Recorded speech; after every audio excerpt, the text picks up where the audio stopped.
In the autumn of 1937, China was in the grip of one of the most brutal conflicts of the 20th century, the Second Sino-Japanese War. Cities were falling. Civilians were fleeing. And the Japanese Imperial Army was pushing deeper into the heart of eastern China. On November 17, 1937, another city would fall. A city known for its elegance, canals, and classical gardens, Suzhou.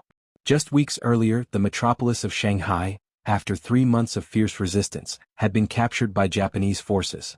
What followed was a rapid and relentless advance westward.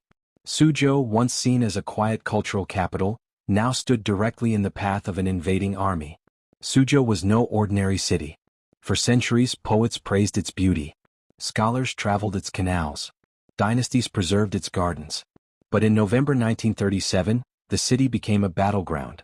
Chinese forces, exhausted, outnumbered, and retreating from Shanghai, struggled to form a strong defensive line.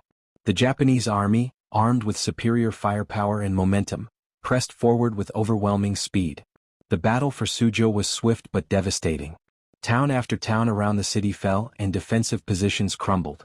As the Japanese army surrounded Suzhou, Chinese troops fought desperately to slow the advance, buying time for civilians to escape. By November 17, Japanese forces captured the city. The fall of Suzhou was complete. Suzhou's capture opened the road to Nanjing, the capital of the Republic of China. It was now clear. The Japanese army was heading straight toward the heart of the nation. For surviving civilians and soldiers fleeing Suzhou, fear grew with every passing day.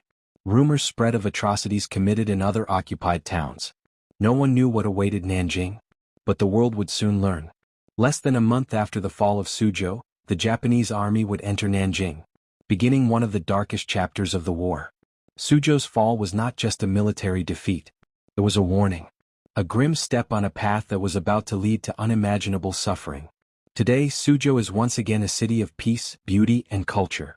But the memory of November 1937 remains a reminder that even the most serene places can become the front lines of history. This was the fall of Suzhou, a turning point on the road to Nanjing, and a chapter that shaped modern China.